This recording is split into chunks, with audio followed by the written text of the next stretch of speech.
Call it in the air. Heads? It's heads! Once again.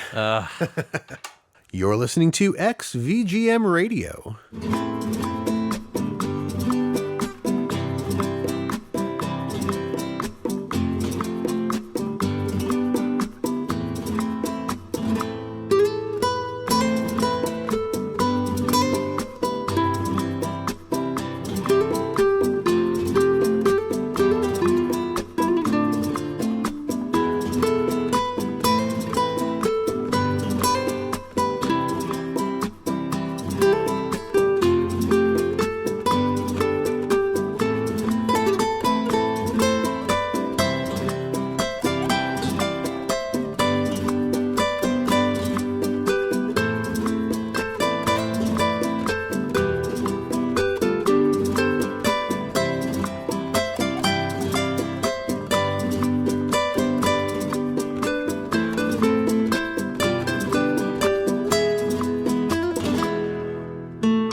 Welcome to XVGM Radio, where the bits keep coming. I'm Justin. And I'm Mike. And this is episode 60, Free Picks Trinity. Yeah, Trinity. This is the third time we're doing some free picks for you. Like Lupin. Like Lupin. The third. The third. Oh, man. We could have had it themed. It's too late now. Too late now. Cancel the whole episode. Episode 60. We're going to skip episode 60. We're going to do 61. Then we'll go back and do 60. And we'll go back. We'll do a redo. Oh, man. A lot of random and good stuff today. I mean, I feel like we say that a lot, but it's true. But this is literally true. Yes. Because we have no theme. It's free picks. That's the theme. So technically there is a theme. Aliens. No, so yeah, we picked some pretty off-the-wall tracks. I even made out a couple last-minute change-outs to really kind of roll the Rolodex of dice. If that makes any sense, it doesn't. Absolutely not. No. So we are going to see what we can give you, starting off our intro track. And of course, Justin won the coin toss for the third time in a row. I'm on a streak. You're here. on a roll. So you get to pick going forward So nothing changes, basically. Yeah, literally I'm on the nothing evens, changes. You're on the odds. Right. But yeah, so the track that we came in on is from a game that I had not enough time with in my life. It's called Kartia, The World of Fate. Some may also be pronounced Kartia. I've always called it Kartia. But this came out in the PS1 in 1998. The track was Dance of Words, and it is by Kenichi Tsuchiya. He did the Battle BGM, and Masaki Kurokawa. He did the Event BGM, and I believe this is Kurokawa. Gotcha. That makes sense. I like how you say it like you're on your deathbed. You're like, I didn't have enough time with this one. Got away from me. It did. It's true. This is one of those games that was part of my PS1 collection and ended up accidentally going to Goodwill. I only ever got maybe an hour into this game. I don't even know if I got that far. And I was enjoying it. I was trying to get the hang of it. It's very different from a lot of the other JRPGs that I had played before. A friend gave it to me as a birthday gift, just like, hey, I saw this, and I thought you would like it. It looked like a Justin game, and I was like, what does that mean? Why do I feel offended? Here, I thought you'd like it. It's a Justin game. But yeah, this game had different names depending where you were. If you were in the United States, it was called Kartia World of Fate. If you were in Europe, it was called The Legend of Kartia. And if you were in Japan, it was called Rebus. If I remember, when I've seen this in stores before, I just look at it and I look at the price and I'm like, I don't want it that bad. It's like $40-$50 at this point, but I'm telling might you, have come down a bit. PS1 and PS2 right now is super hot. I don't mean to sound like I'm from Zoolander or anything, but you know. So hot right now. So hot right now. Yeah. So this track, I love this song. It is, I'm actually really glad that you won the coin toss because I just picked a dumb NES track. Like you brought the Spanish, not fly, like the Spanish salsa. Inquisition. No one expects it. Nobody expects it. But yeah, it's like, I don't think this is a flamenco, although nobody's going to realize why I said that because the original opening that we recorded, I did a sort of a smooth radio open called us a flamenco channel. You tried, but you failed. I did. I screwed it up so bad that we had to totally re-record. Maybe you'll hear it at the end. We'll see. Who knows? Or maybe the Patreons will hear it during a live show. That true. Yeah, that could be. But yeah, it's so, it may not be a flamenco, but it is so Spanish. Yeah. You've got the castanets at the end, just the outright Spanish guitar, and I like that it kind of goes through different things. You've also got that like, I don't know if it's a woodblock, but it just sounds like a woodblock. Sounds like a woodblock. Almost like keeping time as a metronome. It was weird because it didn't feel as much like percussion as I'm used to the percussion stuff sounding like. So it was just kind of like this weird thing keeping time in the background that I thought was really funny. Yeah, this sounded really good. It really reminded me of Ocarina of Time, the Gerudo's theme or Gerudo's theme. Yeah. Yeah, it really reminded me of that. It's kind of Spanish salsa guitar, kind of maracas and, tacos. I go for some tacos. I could go for some tacos. So the game itself is divided into two volumes. It's sort of told almost like it's from a book, and each volume centers on a different main character and their friends. So you actually play the game. Not that you play the game twice, but you play from a couple different perspectives. Okay. Almost like. What's that other? Wild Arms. That's the one? Yep. It's like, what's that other PS1 RPG that I like? Yep. Unfortunately, I never got far enough into it to find out if the paths cross. I assume they do, but I don't know if it's like Wild Arms where when the paths cross, they actually just join your party. It sounds like they're two different parties that you play a little bit separately. But the story takes place in the world of Rebus. The game itself is broken up into 36 chapters. 18 are in the character named Toxa, their scenario, and the other 18 are in Lacrima's scenario. And very cool. Yeah. In the Nordia Encryptor School, encrypting is a kind of magic. One of the areas named Aqueldo has a group of rebels, and their leaders are planning to transport a druid named Mona through the Crosslands into Edoras. She carries some forbidden knowledge and some forbidden things that could apparently destroy all of existence. And of course, the bad guys of the game would like to get their hands on that so that they can control things. So watch out for that. Gotcha. So Kenichi Tsuchiya, like I said, did the event background music, and they started out doing sound on a game called Yusha, Heaven's Gate in 1996. Went on to do music in this game, and then jumped on to Persona 2, Tsumi Innocent Sin in 1999, as well as the follow-up Persona 2 Eternal Punishment 2000. But a handful of composer credits here. Trauma Center Under the Knife in 2005. Enjoyed that game. It's a good one. And that is the last composition credit I see. Their last audio credit is for Catherine Full Body in 2019. They did DLC Event Sound Designer. Cool. So still with Atlas. Yes. Yeah. And then Masaki Kurokawa started out doing this game in 1998, did music and sound for the Persona games that I mentioned, and then kind of ended things via Shin Megami Tensei in 2001, Shin Megami Tensei 9 in 2002, Shin Megami Tensei 2 in 2002, and their last credit is 2011, Shin Megami Tensei Persona 2 Innocent Sin as a music composer. Goodness. Ooh, yes. So we have a corrections corner from our good friend Eric, who, let's clarify, we reached out to him. He did not reach out to us. Well, right? Sort of. I was having a conversation with Eric, and I just kind of dropped that we were playing stuff from Wipeout because he introduced me to the music of the series.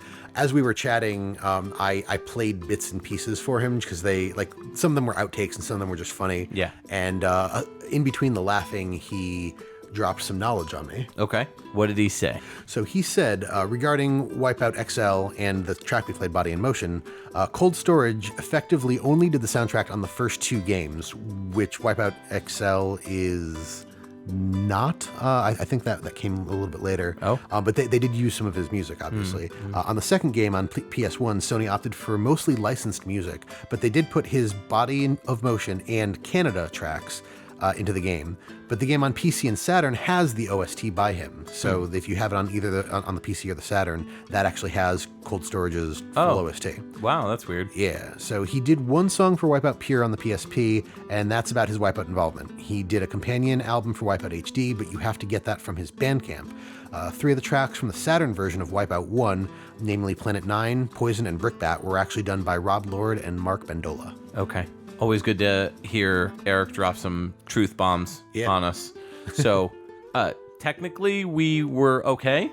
We just didn't factor in all the rest of the licensed music, which is what it is. Various artists, I guess. Yeah, well, because if you go back and listen to that episode, we were talking, like, I made it sound like he did the entire, all the music for the Wipeout games. And that's not actually accurate. Right. Okay. So, let's move into Justin's first pick. What do you got for us? I think I'm playing another song from this game. I don't remember if I actually played a song from Super Dodgeball before, but I'm pretty sure I did in like Justin's picks because this is one of my favorite NES games. I think so. So this came out in 1988, and the track is Versus Shadow Team by Kazuo Osawa.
Hey there, thank you for staying tuned. That was Super Dodgeball on the NES that came out in 1988. That was by Kazuo Osawa, and the track was Versus Shadow Team. I would hope that they would stick around past the first song.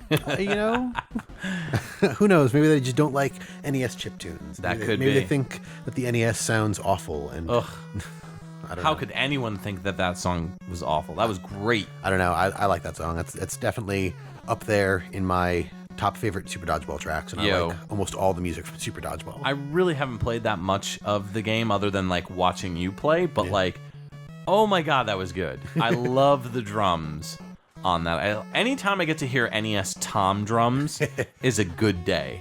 That intro with the drums just really kicks off the track very well, and then it kind of rolls into this chuggy, almost heavy metal track.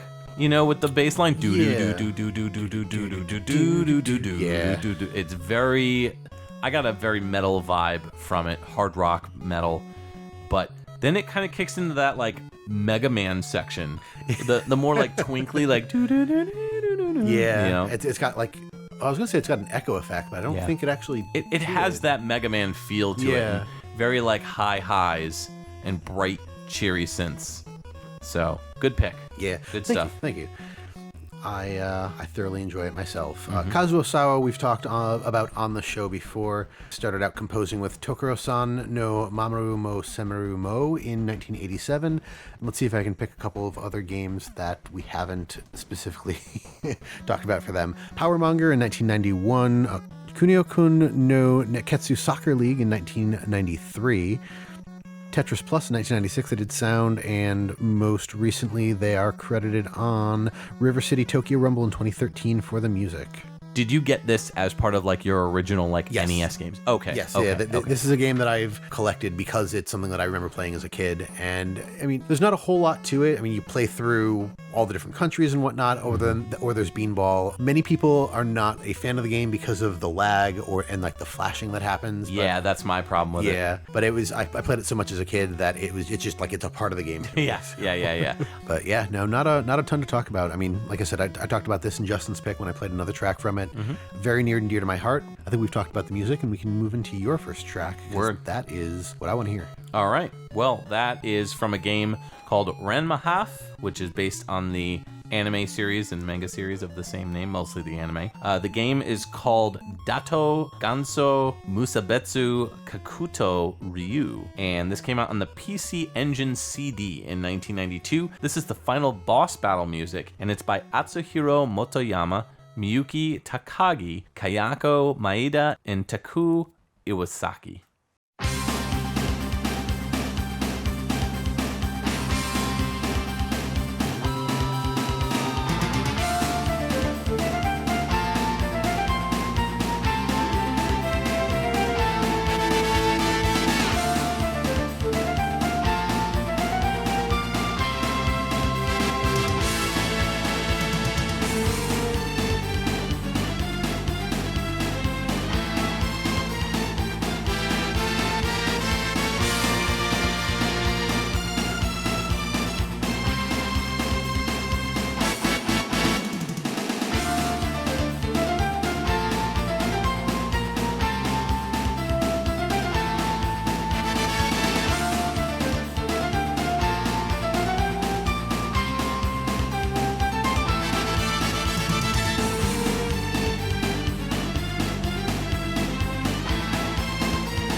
Welcome back. That was Ranma Dato Ganso Musabetsu Kakuto Ryu, which came out on the PC Engine CD in 1992. The track was Final Boss Battle, and that was by Atsuhiro Motoyama, Miyuki Takagi, Kayako Maeda, and Taku Iwasaki. Wow.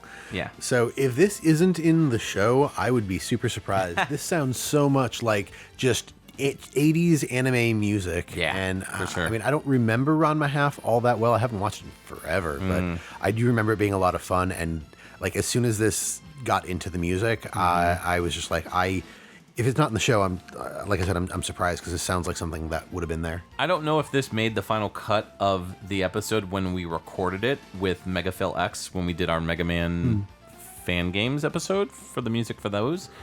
But I know at the end we talked about Shampoo. Yes, which because he draws her a lot. He draws her a lot, and he's a huge fan of Ranma half and Shampoo, the character.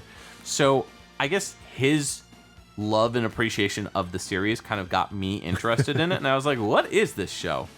Oh, you've never seen it? I've never seen it. Oh, No. it's fun. I never saw it. So I gave it a watch. I'm like maybe 6 or 7 episodes in, and I'm enjoying it. It's fun. It's goofy. It's definitely, it's not a harem anime, but it is. It's a kind of proto-harem anime. Like it's not like Tenchi Muyo. I feel is was like the iconic exactly harem anime. And this, like, there are women, but it's really not as much about that. Yeah. Like it's not just a guy and a bunch of women, because there are other guys in it too. Right, and there's a lot more comedy, yes, I would say, involved too. But it's about this character named Ranma who has a father, and they both get cursed when they fall in.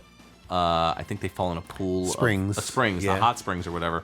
And when Ranma falls into, I think it's hot water, he turns into a girl. I think it's one way or the other. It's one way or the other. I can't remember. Hot water, cold water, and right. One way turns him into a girl, one way turns him into the boy. A boy, and then for the father, he turns into a panda. Yes, like a large, in charge panda, and talks through signs. Yes, yeah, it's very silly. So it's basically about, the show is about Ranma and his father coming to visit this family, mostly made up of daughters and a father who's a friend of Ranma's father. So, just basically moving in and going to school with, all the kids going to school and everything. And, most of them are like all teenage age or older or whatever, but there's, there is gratuitous nudity. There's topless nudity, a lot of it, just so they can, I don't know, I guess show off the difference between boys and girls. I don't know. But it's so it is definitely older kids, older teens, I guess. Yeah, I mean, you got to realize in Japan, nudity is not as much of a social taboo there. Like there are episodes of Sailor Moon where like she's in a bathtub. Right. And in America, we either didn't get those scenes or like she's Tenchi did it too. Like they put bikinis on all the girls when they're in the hot springs, but in reality they're technically all nude. Right. So yeah, it's just a cultural difference. Yep. So this game is on the PC Engine CD, and it's basically an excuse to watch a bunch of cutscenes. Like, obviously the art isn't as good as the anime, in terms of the frames per second and everything, but it's still pretty well done, and it's all voiced. So it's just basically clips in between fighting game stuff. So it's like one-on-one fighter style. And I believe it is multiplayer, so you can choose like different characters or whatever. But the end fight is with Hapuse, who I don't know that character. I or at least I can't remember. He's an older, kind of pervy character. Gray hair? Yeah. So you're fighting him at the end. That's the very last fight. But I chose this because, one, I liked it. I really liked the bombastic kind of synth horns in the beginning. And I thought it had a great energy to it. Very, Japanese anime style.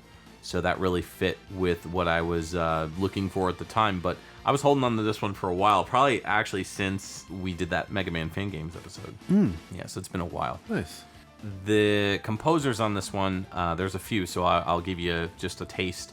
Atsuhiro Motoyama started off with Digital Champ in 1989 doing music and sound. Then later on did The Adventure of Star Saver in 1991. Bloody Roar in 1997 was the sound composer on that. Their final game was Umihara Kawase Fresh, which came out in 2019. Music was okay in that. I didn't really like the game, but, Miyuki Tagaki started off in 1991 with Eldis. Did one other Ranma half game, in 1993, and then they did additional voice for the last story in 2011, which is a great game. Yeah. With a great Nobuo Uematsu soundtrack. Kyoko Maeda started off with Momono Hunter Yoko Dai 7 no Kisho in 1991, doing music operation. They also worked on 2 Ranma half games, and then followed it up with some more anime stuff with Tenchi Muyo Ryo-Oki in 1995. Ah, yes. And then Legend of Illusion starring Mickey Mouse in 95. Their final game after they did one more Tenchi Muyo game was Advanced Power Dolls 2 in 1996, where they did the FM MIDI sound design. Lastly, Taku Iwasaki started off with Eldis in 1991 as well, and worked on some of the Choaniki games in 95. They were the title composer on Soul Blade, so I believe that's the title track that we played for the intro of the Soul Calibur episode. Oh, yes, yes. And then finally ended it with Final Fantasy 15 episode Arden in 2019 as a guest composer. Nice. Yeah. Very cool. Good stuff. Always nice to feature some PC Engine CD stuff. So let's move into your next free pick. What do you got for us?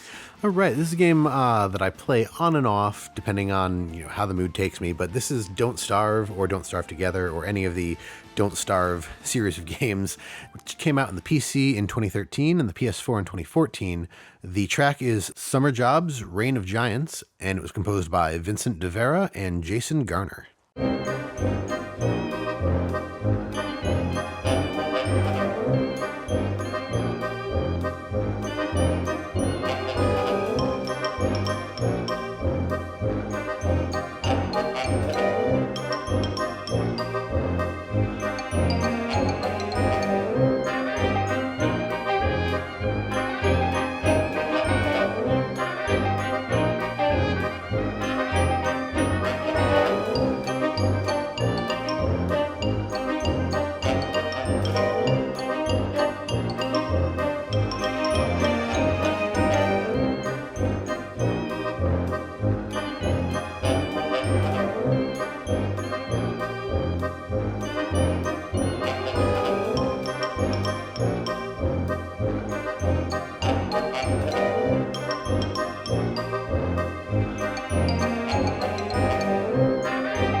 Welcome back. That was Summer Jobs, Reign of Giants, which came from Don't Starve on the PC in 2013 and the PS4 in 2014, composed by Vincent de Vera and Jason Garner. You picked Halloween tracks too early. I did. I haven't been playing a lot of this recently, but every so often, like, I pop back into it. And as we were going through free picks, I was just trying to think of, like, what do I play that I don't really notice the music much, but like the music is good and enjoyable. Cause like, as soon as it's not, you don't want to listen to it. Yeah, true. So I was playing this probably a few weeks ago when I came across the track and I was like, this is really goofy. It does fit with the theme and the style of the game, but like, overall, like taken out of context as we're listening to it now, I never realized how silly this song really sounds. It is pretty goofy. And the game is sort of silly, but it's meant to be dark. It's basically if you take Minecraft or like maybe Terraria and then have Tim Burton make it. Okay. The art is very Tim Burton-esque. I was gonna say I get a very Nightmare Before Christmas vibe to it. Yeah, no, absolutely, and that's done on purpose. Like they were going for that kind of a style, so it's really neat. Like there's a lot of characters that you can choose from. Each character has like a different sort of like way that they work, or like bonus plus detriment. Like I think there's just a normal character who just does everything normally, and then there's some characters that can like chop down trees faster, but they're actually a werebeaver. So on a full moon, they'll turn into a beaver and indiscriminately destroy stuff. Of course. There's one that's like a spider child or like a spider person, but like there are spider people in the game and they're enemies. So like everything runs away from you. It's really, really interesting. But like the idea is you are thrust into this strange, weird land, and you need to do what you can to survive indefinitely. So like you can harvest grass, you can chop down trees, you need to make, like you can't punch trees like in Minecraft. You have to actually make like an axe to take down trees or a pick to smash rocks. Okay. Stuff like that. You can make traps and catch rabbits and make bows and arrows and shoot down birds. You can make walls and structures and stuff, because after a while things start, like there are enemies sort of all over the place that if you run into them, they will more than likely just kill you. But after a certain point in the game, enemies actively seek you out. So it's pretty crazy. There's like a starvation mechanic, a thirst mechanic, and a sanity mechanic. Oh, neat. So it's pretty fun. It's best played in the. I like the together version. I'm not good on the standalone. I do a lot better when somebody can carry me. Oh, okay. Oh, is the standalone doesn't include multiplayer? Right. So okay. If you just have Don't Starve, it's just Don't Starve by yourself, all alone. And then if you have Don't Starve together, which is either like an add-on or it might just be like a bigger featured version of the game. Expansion. Yeah. Cool. I've never heard of these composers before. No? No.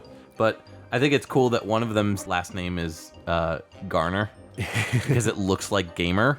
Oh, yes. With the tiny font. Yeah, there's not a whole lot on their list here. So they actually both have the exact same credits. Oh. They both did the music for Shank in 2010. Okay. Shank 2 in 2012. And then Mark of the Ninja in 2012 as well. Oh, okay. And then this game. Very cool. So very, very quick and dirty. That was fun. Yes. It looks like we're getting a call on the caller request hotline. Who could it be? Nobody knows, but we're about to find out. Janine, pass that call over to us. Caller, you're on the air. What can we do for you? Hey guys, I have a Fall Guy. Oh, okay. From that game, Fall Guys? Yeah, Fall Guys. Okay. I assume that you want to hear a track from Fall Guys. Is that right? Yeah, Fall Guys. Okay. All right. We could do that. Thanks for calling in. KELSEY GRAMMER. Okay. What? KELSEY GRAMMER? No clue. I don't know. All right. Well, I do enjoy Fall Guys. We can talk about this. Sure. When we come back. We absolutely can. Yeah. So this is Fall Guys Ultimate Knockout. This came out on the PS4 and Windows in 2020. This track is called Everybody Falls. It's also known as the Fall Guys theme. It's by Jukio Kaleo and Daniel Hagstrom.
welcome back. That was Fall Guys Ultimate Knockout that came out on the PS4 and Windows this year, 2020.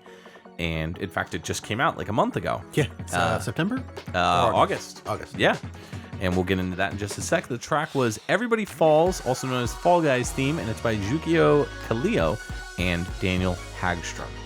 Oh man, I am so excited that you picked this song because like I've been playing this basically since shortly after it came out. Actually, Rob from Rhythm Pixels got me into it. He was like, hey, you know, a bunch of us we're gonna try playing this one game, and then like it was just a weird. Yeah, I think I was there that night when we were working on editing. Oh yes. Remember that? And it was you, Rob, Purnell, and I think Ed. Right from VG Embassy. Yeah. Yeah. Well, yeah. So that night we were going to play Fall Guys, and something happened, and we ended up playing Rec Room. And then either the next night or 2 nights later, he had a thing together. It was me, him, Ed, and I think one of their patrons of the last weekend. Oh, okay. And it was so silly and so much fun. And like the music slaps. The game is awesome. Yeah. It's bright colors. It's everything you need for like that dopamine hit in your brain. Oh, for sure. This hits all my funny bones, I guess you could say. Yeah. Yeah, it's so fun. I was very skeptical, as I always am, because I don't know what it is. I'm an old fuddy-duddy when it comes to really super popular games. That's fair. But you know what? I was looking for something to show my daughter, and I was like, she loves really bright, fun, colorful stuff. So I was like, let's do it. So I downloaded it. It was the game of the month. It's funny because they launched the game, and it was instantly game of the month for August. Yeah. And on PS4. On PS4, so, yeah. And so I was like, all right, I'll download it. So it was free. I didn't pay anything for it. So I was like, why not? The game starts off with your little character who, the best way for me to explain it is it looks like Hello Kitty if Hello Kitty was more, I guess. Like a jelly bean? A jelly bean? Yeah. Yeah. I don't know. So falling.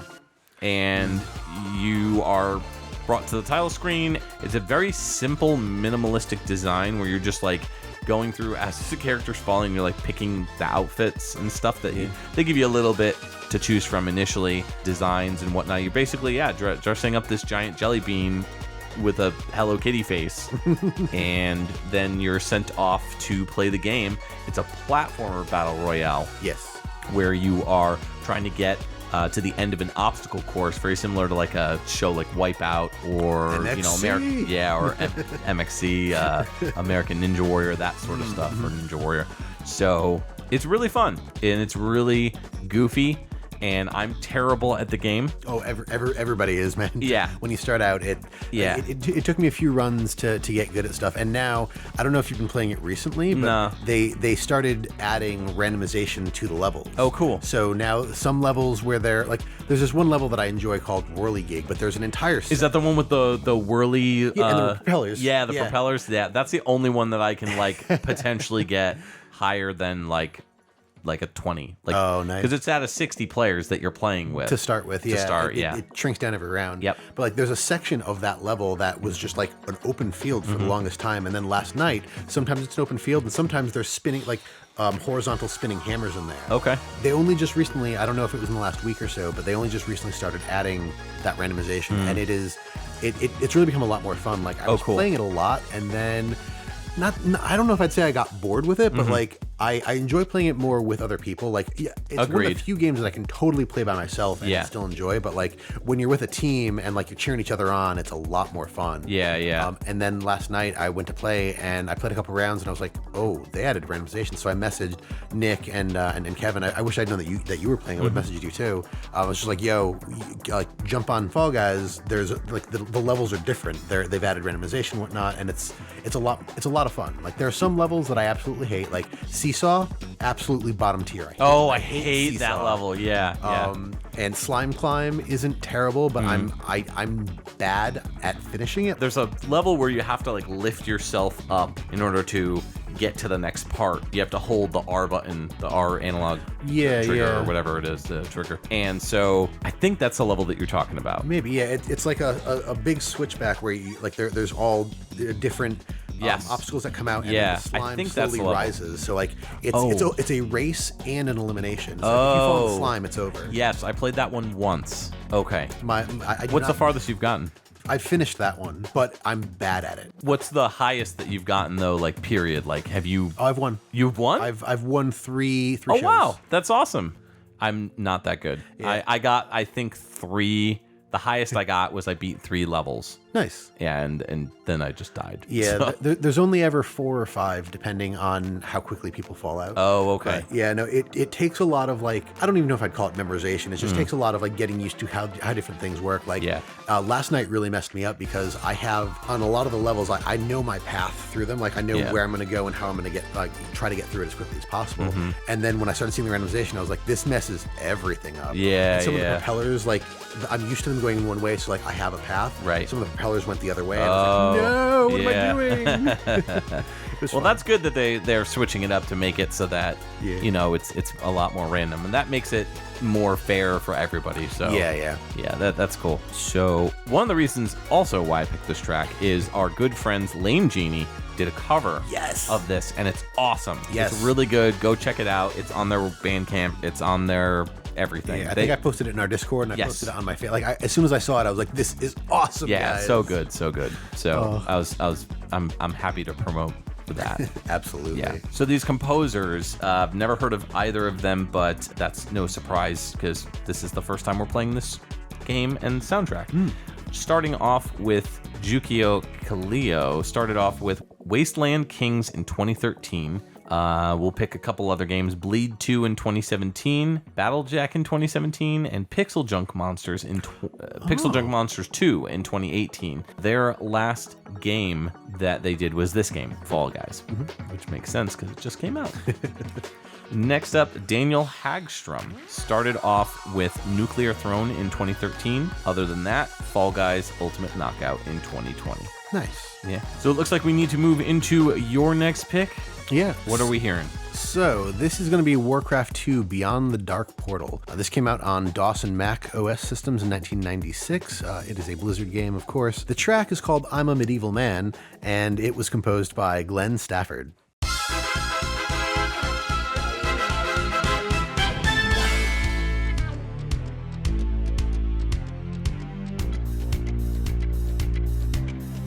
I'm a medieval man.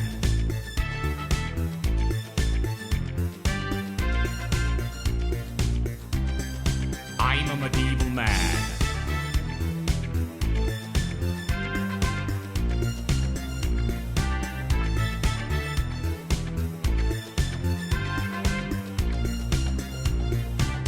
What do you want?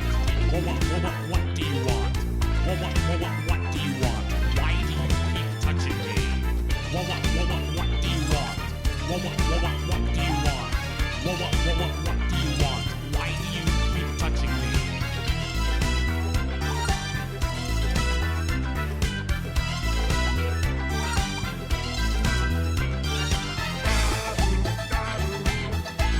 What do you want?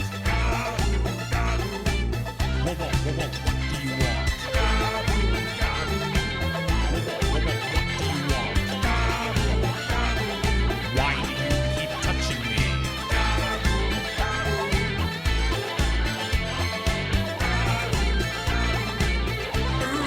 In the age of chaos, in the age of chaos, in the age of chaos, two factions battle for dominance.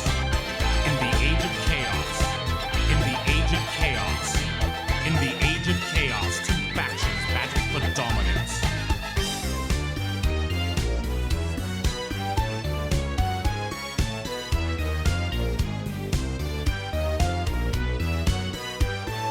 Welcome to the world of Warcraft.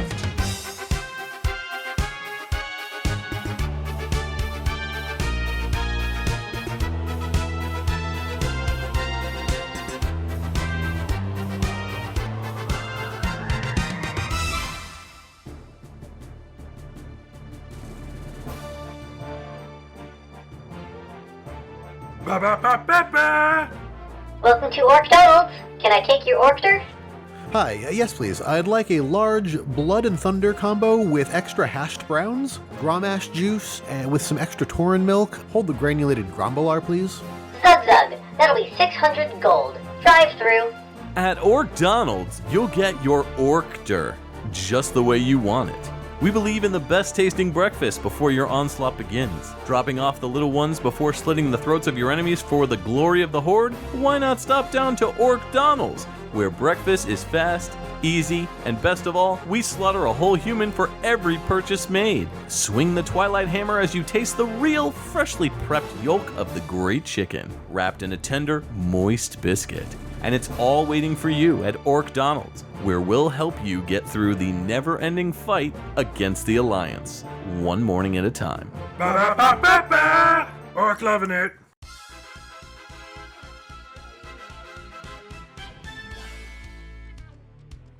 Hey there, that was I'm a Medieval Man by Glenn Stafford off of the game Warcraft 2, the expansion Beyond the Dark Portal, which came out on DOS and Mac machines in 1996. I think you mean, I'm a medieval man. Yes, I did mean that. Now, just to say, some of you may be saying, well, that actually was a track that you could find on the disc and wasn't really in the game. It is in the game. It's not one of the normal tracks that plays automatically, but there was a lot of cheats and silly things in Warcraft. So if you hit the chat box and type in disco, it will play this song.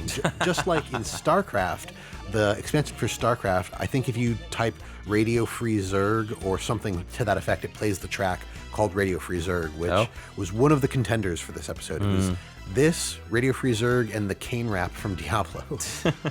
You were in a silly mood, or a silly Blizzard mood. Yeah. Oh, yeah. Actually, yes, you're right. All three. All three. I have no experience with Warcraft 2, but I will say it's kind of interesting in the vocals. He said, "Welcome to the War of Warcraft." Oh, the World of Warcraft. Yeah. Kind of predating the World of Warcraft, yeah. Evolution of the franchise. Some might say this track actually inspired the name of that game. I don't think it's true, but some people might say it. That's true. That's true. But yeah, no, it's just such a silly song. There's so many nods to the game and the canon. I mean, between the guy saying, why do you keep touching me? the units in the game. So for those who aren't familiar with Warcraft and the Warcraft games. That's me. Yeah. So they are RTS, which stands for real-time strategy, kind of like Command and Conquer. StarCraft, the Civ games. Ogre Battle. Oh, yep, Ogre Battle. Yep. So you control either the Horde faction or the Alliance faction. The Alliance is made up of humans and elves and the quote-unquote pretty races, and the Horde is made up of orcs and trolls and the quote-unquote ugly races. And you click on a character and you can tell it to go build something if it's a building unit, or go attack something if it's an attack unit, stuff like that. But if you keep clicking on them, they all have they all have different things that they say, but if you click on them enough, they have annoyance lines. Okay. So if you click on a human knight enough, it'll start saying things like, "Why do you keep touching me?" Join the army, they said. See the world, they said. I'd rather be sailing. There's a lot of silly things that they all say, and so it's just, you've got that, and then you've got the orcs singing back up in there, just singing like Dabu Dabu. Yeah. And it's just a lot of fun. And then the Warcraft 2 theme is sort of hidden inside the song too, like the synth do do do do do do. Oh, okay. You can hear that as the theme to the Warcraft 2 games at certain points. That's neat. Yeah. Nice little break with some humor thrown in. Yeah. It's good stuff. With all the serious music that we've been playing so far. Yeah, with Fall Guys, where you have literal characters going woo in the background while you're listening to this song. Exactly. Yeah. I know I didn't mention this in the previous break, but how about that bass slap on the Fall Guys? That's actually one of my notes from the Fall Guys. Oh, yeah. That bass slaps with 12 P's and a million S's. Nice. It's tough to go from a song like Fall Guys to Warcraft, because even though this song is, I think this is the only song that you could follow up Fall Guys with, because this is equally silly and fun. So if it was literally anything else, I think it'd be a snoozer. But yeah, I like how this kind of fell together. Yeah. Like the Fall Guys. Yes. See what you did there. Yes. So Glenn Stafford, I'm sure we've talked about him before on the show. Yeah, this is another one. I think I did a track from Warcraft 2, not the expansion, on the Justin's Picks episode. So same guy, started out doing music, all the way back in 1993 with the Lost Vikings. Okay. Actually, I'm sorry, he did sound on the Lost Vikings, and then music on Warcraft, Orcs and Humans in 94. I was going to say, because didn't Matt Furniss do Lost think so. Vikings? I know he did it on the Genesis, so he might have done the Super NES version. Possibly. Yeah. I don't I think know. Matt Furniss did the conversion. Yeah, but he's definitely not listed as music for that game. Oh, okay. But for the most part, really stuck with Blizzard throughout the entire career. Actually, I shouldn't even say for the most part. I saw Justice League Task Force in 1995. He did sound, but that's actually a Blizzard-released game as well. Oh. Norse by Northwest, The Return of the Lost Vikings in Oh, 97. okay. Yeah, the sequel. Yep. Or one of the sequels. There was a Lost Vikings 2, and then that game came out on the PlayStation. Oh. Yeah. So I think that's Lost Vikings 3. I guess. Yeah, it's not titled. Yeah. But did music for the Diablo games, the Warcraft games, the StarCraft games, World of Warcraft, almost all the expansions. And then to pop out of that stuff, EverQuest The Serpent's Spine in 2006, and then EverQuest 2 Kingdom of Sky and Echoes of Fadewar in 2006 as well. So he is a Blizzard alum. The most recent thing is World of Warcraft Battle for Azeroth from 2018. Did the audio and music, and I can almost guarantee you he's doing audio and music on the expansion that's coming out this year, next year. Oh. I haven't followed World of Warcraft for a while, but I know there's something new coming out. I know that they did like World of Warcraft Classic recently. Yeah, that's like they call it vanilla. That's Yeah. like the original game without any of the expansions or any of the other stuff. Right. Because a lot of people were pining for the days of yore where things were broken in players' favors. Right. Oh boy. All right. Let's move into something a little more retro than that, which is, not that far off. But it's Wings of War, WOR. This came out on the Genesis in 1991. This track is called Round 1-1. It's by Noriyuki Iwadare and Aki Oba. Both are uncredited for it.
Thanks for joining us back on our Free Picks Trinity episode. This track that we just heard was from Wings of War. This came out on the Genesis in 1991. The track was Round 1-1, and it's by Noriyuki Iwadare and Aki Oba. This game is also called Gainaog in other countries, but it's known in America as Wings of War. W-O-R. Why did they spell it W-O-R? I don't know.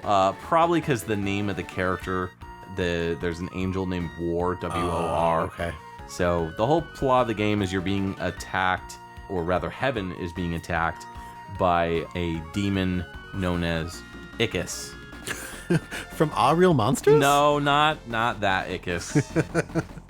It's led by a being known only as the Destroyer. So I guess Gozer. I guess Ica sounds to me like a planet or location that the demons are from. And so the angel that you play as, his name is War, and he has to fight to bring an end to the evil plans. So it is visually a very impressive game on the Genesis, mostly due to the very large boss characters.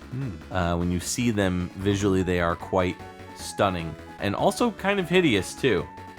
So it is definitely worth checking out. It's a shooter, so it's a side-scrolling shooter, and it's pretty cool. It kind of reminds me of like Steel Empire a little bit in terms of the music as well as the visuals, which doesn't make any sense because it's by the developers that eventually did Choaniki, the Choaniki games. Those are the games with the naked dudes. Yeah, the like super buff naked dudes. Yeah. The developer's name is Messiah. And oddly enough, this was published in North America by DreamWorks. Yeah, I made Like that face too. The How to Train Your Dragon? Yeah, I don't know. That's what I've heard. Yeah. Weird. DreamWorks, I guess DreamWorks Pictures, and I guess they made video games too at one point. I don't know. The 90s, I don't think I had ever even heard of DreamWorks, so maybe that's what they were doing before they got into like trying to rival Pixar. Maybe? I don't know. I think that's pretty silly. Yeah. But who knows? Maybe somebody's just pulling a goof on us online, but a couple sources said that it was DreamWorks, so. Gotcha. Huh. Yeah. Anyways, yeah, not much to talk about with the game. I mean, like, visually it's pretty captivating. This track, just really bombastic and booming, but also really funky bass line. Really nice gallop to it. And You say a galloping bass in a mic pick? no, never. Yeah, so I'm guilty as charged. I heard this one and was like, this is a great way to start off a shooter. Let's do it. Yeah, that's fair. Yeah. There was when it started, I didn't think I was going to like it. It started out a little bit rough for me, but it actually quickly picked up the slack and turned into something really, really nifty. Yeah.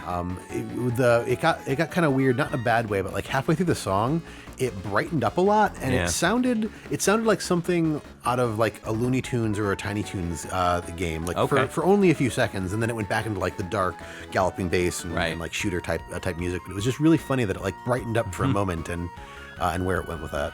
There was some impressive synth sounds to the music, mostly due to, I guess you could say, the Yamaha's sound chip trying its best to sound symphonic. But I think it pulls it off much better here than it does in a game like Philios, which has a very similar style sound. But I was really digging the attempt at horns and brass instruments and things like that. So it was pretty cool. Yeah, I liked it. Yeah. Noriyuki Iwadare, no stranger to the podcast. We've played some of their stuff previously. Starting off with Afterburner 2 in 1990. That's the first game that they arranged. Probably or possibly for the Famicom version. I'm not sure. Later did Ys 3 Wanderers from Ys in 1991. I'm not sure if that's the Genesis version or the Super NES version. I think it's the Genesis version. And one of the reasons why it sounds like Steel Empire is because they did the soundtrack to Steel Empire in 1992. So there you go. And continued on throughout their entire career, working on lots and lots and lots of stuff. The Lunar series, Lunar Silver Star story, Lunar 2. Yep. Lunar 2 Eternal Blue Electric Boogaloo. And finally, Atelier Firis, The Alchemist and the Mysterious Journey. In 2017, they did the track Beyond the Tempest. So that's it for them. Aki Oba. Only one game, Wings of War, 1991. Short and to the point. So I guess we'll go from the Genesis all the way up to modern day consoles with your next pick. Yeah, so this is going to be My Hero One's Justice. Came out on the Switch, PS4, Xbox One, and Windows in 2018. The track is just called Track 22, and it was composed by Design Wave Company Limited, Masato Kuda, and Kento Hasegawa.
Hey folks, that was My Hero 1's Justice, a game that came out on the modern consoles, Switch, PS4, Xbox One, and Windows in 2018.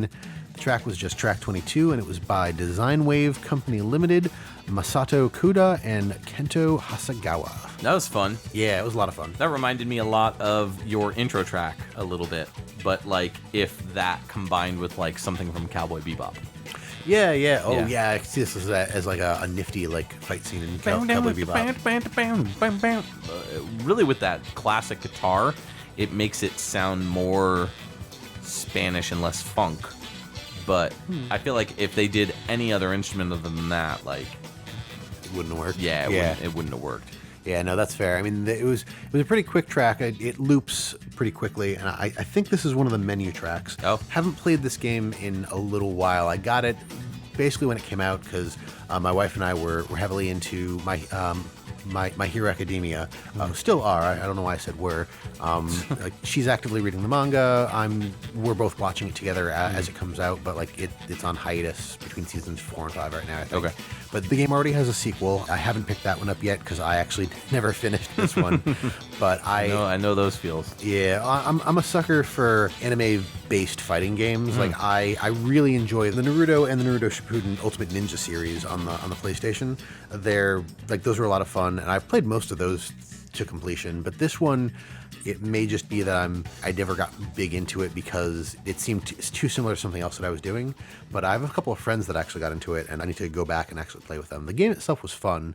It follows the storyline of like the first 1 or 2 seasons of the anime, but overall, like all the fun favorites in those early portions are in there, like Deku and Bakugo, and like all the major the main characters and some of the bigger villains, and they all have unique movesets. It's all really cool. I don't know, gaming ADD, I guess. So it's a fighting game, like a 2D Yes. side-scrolling. 3D. Yep. Oh, it's 3D. Okay, kind of like that Dragon Ball Z fighting game or whatever. Yeah, okay. yeah. Okay, cool. I really like fighting games. I don't really like fighting games from animes specifically. What's weird is I like fighting games when they convert them into animes, like Street Fighter and that type of stuff. But like if it's an anime first, I'm like, nah, I'm good. But I think that also has something to do with the fact that most of the animes that they do choose are just not my kind of anime. Like, I would never watch this. I'm not a Naruto fan. I don't like Dragon Ball Z. So I'm picky. I don't know. There's certain things that I like about anime. And I also, because I grew up in the days where, you would watch like anime on Sci-Fi Channel, like movies. Oh, yeah. I'm more about OVAs and movies and like singular experiences than series, unless it's something like Cowboy Bebop, Berserk, something that really has a more serious or super comedic sound to it, like, Tenchi Muyo, stuff like that. So, yeah, that's fair. I mean, a lot of the things that get turned into fighting games like this tend to be the bigger series that go on and on. Right, right. They're mostly Naruto and Bleach and stuff like that. Yeah. They're mostly like the shonen animes, so it's like fighting. Like the anime is about fighting, so Right. the game is about fighting. That as makes well. sense. Yeah, and they just like Bleach and Naruto and My Hero, like you said, like they all have a lot of episodes, and then you've got like One Piece, which is still going on and has like 5 million episodes. I know nothing about One Piece, but it looks fun. It does look fun. It's also very like I've never even bothered to get into it because I saw how many episodes and how many manga chapters there are, and it's still going on, and I was just like, you know what? Ain't nobody got time for that. Yeah. No, I'm good. So this composer, now you said Design Wave Company Limited. Was Masato and Kento part of that? Yes. Oh, okay. If that wasn't clear, it wasn't the company and then these two composers. It was the company with these two composers. Oh, okay. So they've just done a lot of different games for different platforms. I'm seeing one of their earliest games listed on their site is Boys Demon Shientsuzi. I don't know if we got that here in America. Such a classic. Yeah. That was a Nintendo DS game that came out in 2010. Oh, okay. But let's see. What's here that we would know? El Shaddai in 2011, they did sound production. I've wanted to play that for a while. I've heard it's really good. Same. I was just going to say, like, I've heard good things about that game, and I just never got to it. No. The Wonderful 101. It was a Wii U game. Came out in 2013. Yeah, it just recently got re-released. Oh, nice. Yeah, on the Switch and PS4 and Xbox or whatever. Project X Zone 2, Brave New World. Nice. They're listed for composition on that. Fantastic. Yeah. Good stuff. Love that soundtrack. Love that game. Yeah, and the most recent thing they have listed on their website is Paper Mario: The Origami King. Okay. They're doing sound composition in that as well. Got it. So we've got Masato Kuda, who started with guitars and acoustic piano in Street Fighter Alpha Warrior's Dreams in 1995. So this goes way back. They did music in Mega Man 2, The Power Fighters in 96. So much fun. Yeah. Marvel vs. Capcom, Clash of Superheroes. Monster Hunter Freedom 2 in 2007, they did music composition. Conception 2, The Children of the Seven Stars in 2013. Also that game I just mentioned. Two of those games I mentioned, El Shaddai and The Wonderful 101. They were listed as composers for that.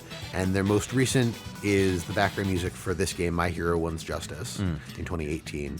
And then we have Kento Hasegawa, started out doing composition. Oh, I like this game. Resident Evil Outbreak. Nice. And Resident Evil Outbreak File 2. Mega Man Maverick Hunter X in 2005. I think that's the PSP. No, too early to be PSP. Maverick Hunter. That's the PSP game. Wow, the PSP came out in 2005? Wow. Might have come out in 2004. It was right in the mid 2000s. Wow. They did music composition on that. They also worked on compositions in El Shaddai, Devil May Cry HD Collection, Project X Zone 2, My Hero One's Justice, and most recently Resident Evil 3, the Remake. 2020. Yeah. Very cool. Yes.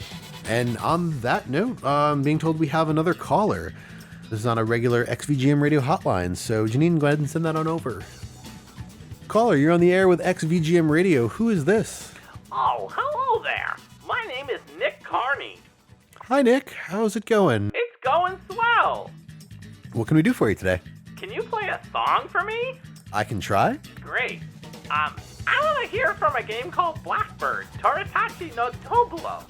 This came out in the PC 98, and I don't know if you know this, it's developed by a publisher and developer called Vivian? Vivian? Yeah, Who's she? it's a developer, stupid. Play Howl of Crow. Will do. And just so you know, the composer is Takeaki Watanabe. Cool, thanks. Okay, bye.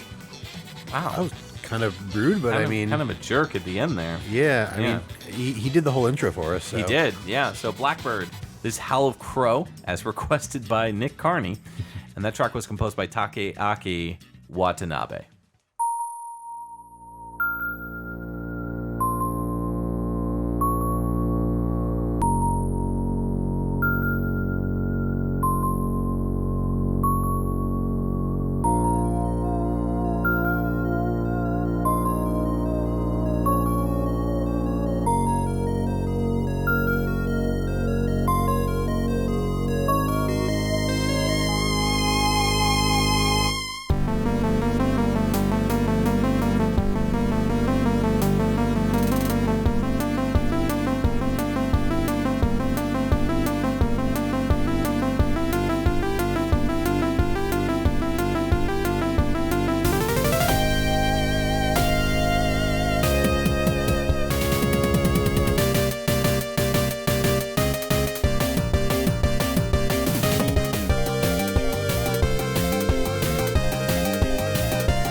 Welcome back to XVGM Radio. That was Blackbird, the subtitle Toritachi no Tuobo, and that came out on the PC 98 in 1995. The track was Howl of Crow.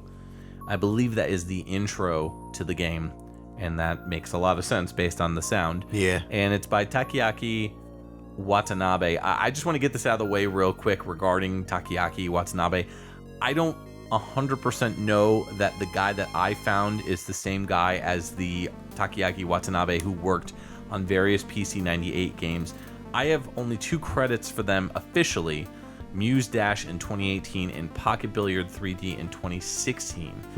And I don't necessarily know if that's the same person as the Takeaki Watanabe that worked on Jorugumo, Possessioner, which has a fantastic PC 98 soundtrack. So I don't know, but I assume based on what I found on the web and what our good friend KVGM Radio, Hammock, talks about this guy pretty frequently on his show. So that's actually one of the reasons why I found this, is because I was looking for some obscure PC 98 stuff to play on this episode. And I came across this track and was like, this is a banger. What is with this game? And when you type in Takeaki Watanabe PC 98 into Google, you get like 6 or 7 different KVGM episodes. Oh, nice. So I was like, oh, awesome.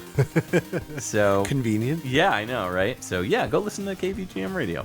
Anyways, this game is a PC 98 game developed by Vivian, came out in the year of 1995, and this game is a dungeon crawler, like a one-player dungeon crawler game. Oh. But it's got like an auto map feature built into it as well. It's one of those typical PC 98 games. It's got tons of adult content. During the battle scenes, you'll see, scantily clad women who remove either some or all of their clothes when they are defeated. But the whole plot, there is a plot, I swear. It takes place in the 21st century, and Tokyo has become the center of advanced scientific research. There's a crime organization known as Digital Beast that is controlling most of the technological advancements. And so they got so powerful that even the authorities couldn't stop them. So there's a mercenary that comes in named Lightning, or also known as Light. They work for a company called Blackbird, a special group that is assigned to try to take on this corporation. That is the plot. I haven't played this one. Obviously, it's most likely in Japanese only. I haven't checked to see if there's an English translation. I doubt it. Yeah, I mean, maybe a fan translation, Maybe. but probably not. A lot Probably of the not. PC 98 stuff didn't really hit it over here. No, unfortunately. It's a shame. I know that there were a bunch of fan translations that were being worked on at one point by somebody on Patreon, but I don't think that they ever materialized, as far as I know. Yeah. Yeah. So after hearing the description of the game, I'm actually kind of surprised, because the opening to this, I got like big space vibes. I thought this took place in space. I thought Blackbird might have been like a spaceship or something like that. So like my notes here, I actually typed space a la Tim Curry, spacey, very space bar, Kevin Spacey. I got mad space vibes, and maybe that's just because that's where my brain was going. Sure. But then like as soon as those like the scales and stuff kicked in, it kind of changed. Like I didn't really get the space vibes from then on, but it was just like the opening to this track. I was just like, oh, in my mind, I'm seeing like something almost like Zero Wing, where you're like in space and you see like a planet or something like that. So definitely very different than what I thought. Interesting. I kind of feel you on the space vibes later in the track. I got a very Mega Man vibe from a later portion of the track, where it kind of kicks in with those more like flowy, lighthearted kind of those more like funk kind of, soulful kind of parts of the track. Right before that, or right after that, right after that, the track just completely changes from what sounded initially like a very evil sounding, borderline Halloween-esque track, that I really like the transformation that this track takes. And I haven't seen any tracks take on that sort of transformation in a while, where it just like moves from thing to thing to thing and from vibe to vibe. Yeah, actually, with what you're just saying, with that that harkens definitely back to like classic Mega Man, and I don't remember which level it is. I want to say Mega Man 3 Snake Man's level, maybe? Yeah, Yeah,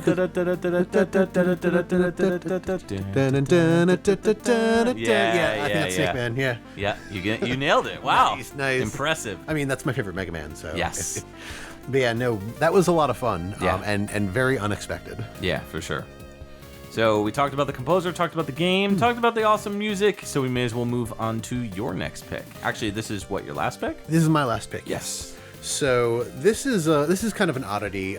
For those who are familiar with like the Scum VM world and like the LucasArts games from days of yore, this is a game that I played on Mac OS way back in the day. I played it in black and white before we had a color computer. This was Loom. Came out on Mac OS, DOS, Amiga, and Atari ST in 1990. This is the main theme, and this was arranged by George Sanger.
Hey there, listeners. That was Loom, which came out on Mac OS, DOS, Amiga, and Atari ST platforms in 1990.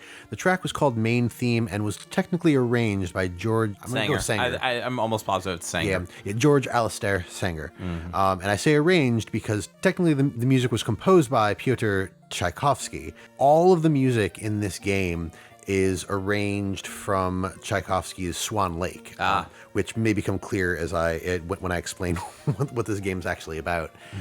But I loved this game as a kid. This was a point-and-click adventure game. I wasn't familiar with any of LucasArts' other games, the Monkey Island games. I think they came out after this anyway, but like all the other stuff, the Indiana Jones games that they did, I had no idea. Like I recognized the LucasArts logo and name and everything, but I had never seen anything else by them. And it was very different than anything else that I was playing at the time. But I mean, before we get into the game, what did you think of the track? Oh, I hated it. Okay. I did not like it at all. And, I will say, I'm sure the classical piece itself stands strong. Yeah. I like classical music. I like Tchaikovsky. I used to listen to Tchaikovsky falling asleep. Oh, man. The sound driver on this. The sound driver is horrendous. It just, I don't know what it is. And I really don't want to poo-poo the track too much. It's just, when notes are off key, if it's done in a way where it's supposed to be like intentionally haunting, then it's different.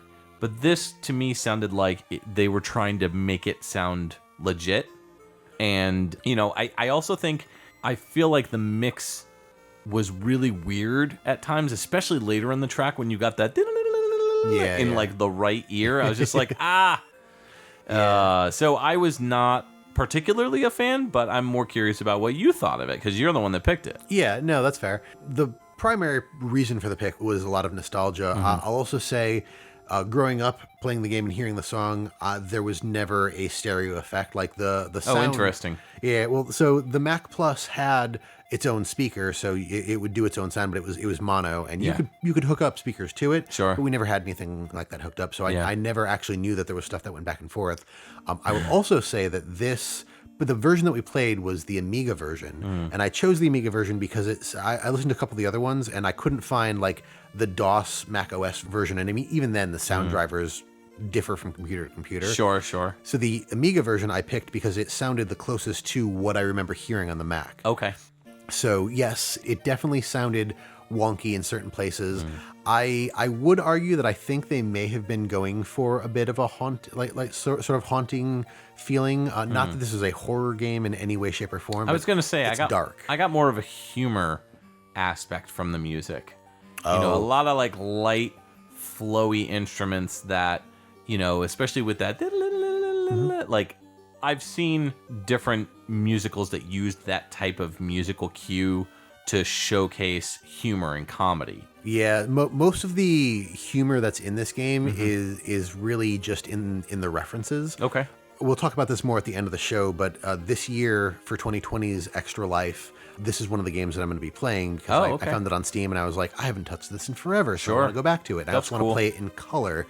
So the last time I played this was in black and white on a Mac Plus. I don't know that I would really call the game dark. I played it as a child and it wasn't like crazy subject matter, but it also wasn't like happy and bouncy. Like it was no Monkey Island. But the story of the game, so you play the role of this character named Bobbin Threadbare, which in itself is a humorous reference to sewing and whatnot. Sure. But you live in this community with a couple other people. You don't know your parents. You were raised by this woman, Hetchel, who it seems to be the only person in this village that really likes you. Like the elders of the town seem to have this weird disdain for you and everything else. And then on your 18th birthday, I believe it is, you get up and you're sort of excited that, you know, Hetchel is supposed to be doing something with you. So you go out to find her and you don't really see her around. And then you go to the tent where the elders are and you find her talking with them, and they're having a conversation that you were definitely not meant to hear, because they're talking about your mother and like the potential of you to like ruin all this stuff and like why they don't like you. And then this swan shows up, which is why the swans are a theme throughout the game. Okay. Which is why they used Swan Lake. And behind them, so they are part of the Loom Guild. Like they make fabric and whatnot. Okay. But there's more. It's not just like fabric for clothing. Like there is metaphysical stuff that's built into a lot of this. So as the swan is flying overhead, you see the loom light up and the staff that the head elder has light up at the same time, and notes are played. And after four of these notes are played, Hetchel turns from a person into an egg. And then these notes keep playing, and then the other elders turn into swans, and then they fly off after this other swan. The egg hatches, and Hetchel is a baby swan in there, but she can talk, and she kind of basically explains to you, like, the swan that showed up was your mother. She was exiled long time ago, and like now you need to stop this evil that's coming in. Like it's kind of like this, like a world of technology thing. So you leave your little island, you pick up the staff of the elders, you learn how to use the notes to cast spells, and you venture out and you meet the other guilds, like the Ironworkers Guild and all this other stuff, to find out what's going on and why like the world is in danger. It's really neat. Like for a kid, I wasn't really into games like that, but there was something about this one, maybe the musical aspect of it, because like I said, all the spells are composed of 4 notes, and you learn how to use higher notes as you get further into the game. So like at the beginning, you can only cast certain spells that use these lower notes. But it's really neat. It's very pretty. And I remember seeing years ago, like a making of documentary type thing about this game. Oh, that's neat. But yeah, it's a really neat game. If anybody doesn't know it, it's really cheap on Steam. Check it out. Even if you don't like it, you're not going to spend a whole lot of money. George Sanger. I know of this name. I think he worked on some other LucasArts games like Maniac Mansion. Yeah, right? he did a lot of stuff. Yeah. So he started out in 1983 with a game called Capture the Flag. He also did the original music of Maniac Mansion, Loom, Dick Tracy in 1990, The Rocketeer in 91, Wings 2 Aces High in 92. Like there's so many. Even Tons just of to games. Yeah, even just to do like a quarter of these games, it would take me too long. So I'm gonna go with 3 more. Let's Explore the Airport in 1995, Bazooka Sue in 1997. Of course. And most recently, he's still doing work. The 13th Doll, a fan game of The Seventh Guest in 2019. He's credited for the music. Neat. So yeah, there are other things in there. He's still doing stuff to this day. Very cool. All right, let's close out this episode with a game called Conduct Together. This came out on the mobile platform as well as Mac in 2016. It also came out on Windows in 2017, and more recently on the Switch in 2018. This track is called On Board, and it's by Simon Cole.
Thanks for joining us back on XVGM Radio's Free Picks Trinity. That was our final track of the day. Conduct Together was the name of the game, which came out in mobile and Mac in 2016, Windows in 2017, and the Switch in 2018. This track is called On Board, and it's by Simon Cole. Kolle.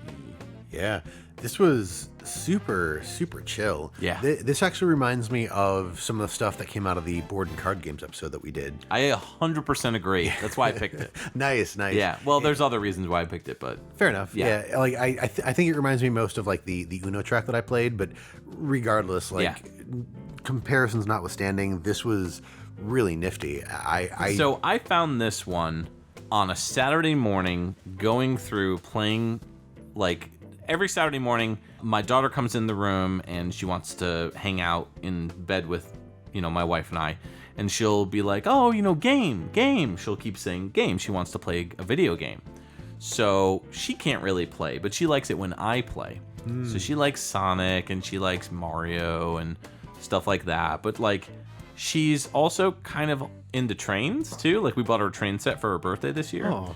And right before that, I think one of the reasons why she started getting into trains is because she we started playing this game. It was a penny on the Switch. Really? It was literally a penny. I was like, well, we're going through the list of stuff one morning, and she sees this train game. She goes, train. So I was like, all right, sure, penny, why not? So I bought it. And I gotta say, it's really fun. Yeah. So it is a game where you are a conductor playing different levels, kind of like, it's very mobile-esque in the sense that you're moving from map to map, and each square that you go to has different levels. And when you beat a level, you unlock it. You try to get like a high score with 3 gold stars, and if you get the 3 gold stars, then next level opens up and you can keep playing. So we got pretty far. We got 4 worlds in, and there's a lot of worlds. It's a very big game. This is originally, the game came out called Conduct This, and then they just like started adding more stuff and more expansions and stuff. So Conduct Together is basically all the expansions combined, as far as I know. And for a penny. Yeah, for a penny. Wow. I was like, you can't go wrong with this. So the gameplay is pretty addictive. The way it works is you're conducting these trains, and you're trying to use the number 2 and number 1 buttons, which on the D-pad, it's the left and the right triggers. Gotcha. Right. So you're using the left and right D-pad or the left and right button, whichever Joy-Con you're using, because I have it on the Switch. And you're basically changing the track so that the trains will go into the station, pick up the passengers, and then you can go into the specific color that those passengers are. So, for example, if they're blue, then you go into the blue section, you drop off the passengers, you get more passengers with a different color, and then you go to that station. So it's all about navigating these trains around this map, and the map itself stays for the most part stationary. It doesn't move. It's just, your trains are moving. And so it gets very difficult very fast. It is not a easy game by any stance. It feels easy initially, but then as you play like the second world, the third world, it gets progressively more and more harder. One of the things that's cool about the game is that when you die, it's because you crash into other trains. Oh no. So there's this big explosion, and it's really fun, and every time it happens, I go, oh no, and my daughter's like, what? Like, she gets into it. So it's just been really fun to play a game with her that she enjoys and can kind of respond to, even though she's only 2. And the music I just really dug. I thought it was super chill jazz and very fun to listen to. This is primarily the main theme that gets like changed throughout the game. Not always, but it usually starts off with this part with the beginning, where it's like da da da da da da da da da da. Cool. It's pretty cool. If you can grab it for a penny, go for it. It's well worth it. I mean, there's a lot of content. So if this is your type of game, if you would play this on mobile or download it on your phone, get it. It's a good time killer, and it's kid friendly. Very cool. Yeah. Simon Cole, they are mostly a composer for film and commercials and TV and stuff like that, but they also do video game music, mostly like computer games. The earliest credit I have on their website is The Dweller, which came out in 2015. Also, Hateful Space, which came out in 2015 as well. Conduct This was done in 2016. 2017, they added on to that with Conduct This 4 new levels for the game, Conduct Deluxe, Conduct AR, and then Conduct This, the original game soundtrack, came out in 2019. So that is their, as far as I know, final game credit for video games. Yeah, neat. Yeah, but they're still composing for like TV and movies and stuff all the way up to 2020. So we want to know what your favorite track of the episode is. Let us know in our social media or our Discord or Facebook. Let us know what you thought of our free picks. Justin, what was your favorite pick of the show? I think hands down it was that Fall Guys track. Oh, really? Yeah. Okay. I really enjoy listening to the track when I'm playing the game, but just having it in the episode, it was really boppy. Like I said, that bass slaps. Yes. So hard. So hard. It was really, really fun. Yeah. I have a tie. I'm gonna go with your Super Dodgeball track versus Shadow Team, and also Blackbird. Okay. I really loved the Blackbird track and the way it changed up as the song went on, but oh my goodness, I love the drums in that NES track that you picked. So Fair. Yeah. I do like those crunchy drums. yeah, for They sure. are really cool. So good. So before we wrap things up here, I just want to talk real quick about Extra Life. For those of you that like donating for good causes, Extra Life, if you're unfamiliar with it, is all about getting donations and money to hospitals for kids with cancer and stuff like that. So for the last few years, myself and our friends Kevin, Caitlin, and my wife Ariel, and a few other people have been getting together to do these things. And it's a 24-hour game stream. So 2 years ago, in 2018, we did 24 hours nonstop, and I was focused on playing the Myst games at that time. Last year, we decided to be smarter about it. We broke it up to 12 hours over Saturday and Sunday, like the official Extra Life weekend. Yeah. This year, we're doing something similar, but with COVID and the pandemic and everything else, we are not getting together in one house. We are going to be streaming from our own homes. The weekend is the weekend of November 7th. We'll put links in the show notes and we'll post it in the Discord as well. Yeah. But if you are interested, go to my Extra Life page. Please make a donation. It's for a great cause. This year, Extra Life also added incentives. So because of that, I just wanted to kind of go over the incentives that I am providing. So for $10, you can set a goal or a challenge for me in any game that I'm playing. The schedule is not out yet. I am definitely going to be playing Diablo 3, Fall Guys, and Overwatch. Likely some other stuff. I mentioned Loom. I should add that to my my list here. Alternatively, and I have 8 slots for this at this moment in time for $10. Alternatively, you can choose a game for me to play for an hour. So on Saturday, I'm going to be playing. I'm going to have a schedule of games. Sunday will be reserved for games that people pick for me. And if I don't have enough, then I'll just fill it in with whatever else I've got. But for $10, you can. I will show you the list of games that I own, and you can pick one for me to play for at least an hour. For $20, I'll put your name into a raffle. I'm going to be raffling off video game related or game related stuff that Kevin and I have collected over time to provide to people. For $25, you'll get a raffle entry, and you can set a challenge for me so that $10 It gets incentive. added in, right, Yep. right. For $50, you get a raffle entry and set a challenge, and I'll give you a shout out on the podcast, also the raffle entry. And then if there is anybody that is actually this crazy, I have 4 slots for this. At $100, you get everything. I will shout you out on the show. You can set me a challenge. You're in the raffle, and this is only available to this tier. This is why I have 4 slots for this. You can tell me any game that you want me to play as long as I have the ability to play it. I don't have a Genesis, so I'm not going to buy a Genesis and buy a Genesis games.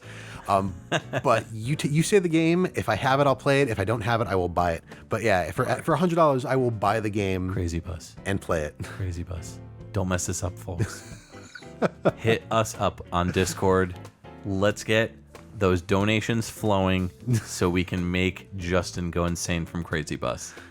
So yeah, in all seriousness, it's for a good cause. Yes. Please donate if you can. We'll mention it again at the Spooky Fest episode that's coming up. Yep. So we'd like to take a moment to thank our Patreon patrons, without whom this show's continued improvement would be impossible. They are Alex Messenger, Cam Worma, Chris Hart, Dan Lawton, Jordan and Anson Davis, Jason Superjess Doss, Kung Fu Carlito of the Heroes 3 podcast, Scott McElhone, Chris Myers, Peter Panda, the Autistic Gamer 89, Bedroth, Brad Austin, Chris Murray, Jeremy Rutz, Llama Adam, Marcus Stewart, Matt Hanola, Mixmaster, Muddle Madness, Nick Davis, and Ryan McPherson. If you would like to become a patron, you can sign up at patreon.com/XVGM Radio. There you can see the different tiers as well. Just $1 gets you a thank you at the end of the show and access to our monthly live shows. You can visit our website, xvgmradio.com, where you can listen to all the episodes and learn more about your hosts, as well as any of our guests or composers that we've had on the show. If you'd like to reach out to us, you can always email us at xvgmradio@gmail.com. If you've liked what you've heard, please consider giving us a review on iTunes. You can join our Facebook group and chat with other VGM lovers at facebook.com/groups/XVGM Radio, where we talk about everything from current game news to sharing awesome VGM tracks or just talking about the podcast itself. You can also find us on Twitter and Instagram. Our handle on both of those sites is @XVGM Radio. If you don't have any other social media or just want to try something unique, check us out on our Discord group chat. Links will be in the show notes. All right, Justin, next up in 2 weeks, not a month, we're back on track. 2 weeks, what do we got coming up? So it's a super special episode. It is our 3rd annual Spooky Fest. Spooky Fest. Yes, so lots of spooky music. Obviously, we need to be social distancing at this music festival, so we'll figure this out. Maybe we'll have like plexiglass booths for all of the artists and mobile plexiglass booths for all of the attendees. I don't know. I'm looking over my list, and I've got some bangers. I'm super stoked and excited. I've been gathering music for the past 2-3 months, and I finally have compiled it, and Justin has kind of done the same. He's picked a lot of really good stuff that I'm excited to hear. Some of these I'm going to be hearing for the first time, too, so I'm very excited. So 2 weeks, Spooky Fest 3. Yes, 2020. That's right. So this is Mike. And Justin. Signing off for XVGM Radio. Welcome to XVGM Radio, where the bits keep coming for all of your Spanish flamenco needs. Now, so this is episode 60, and if I remember correctly... And I'm Mike! God damn it! And I'm an idiot. Not that far off, but it's Wings of War. Not Wings of War. War? Wings of Guar? Wings of Guar? Wings of War. W-O... Yeah, so this came out in the NES in 1998, and this track is... 1998? Yeah, you know, it time traveled to the future. No.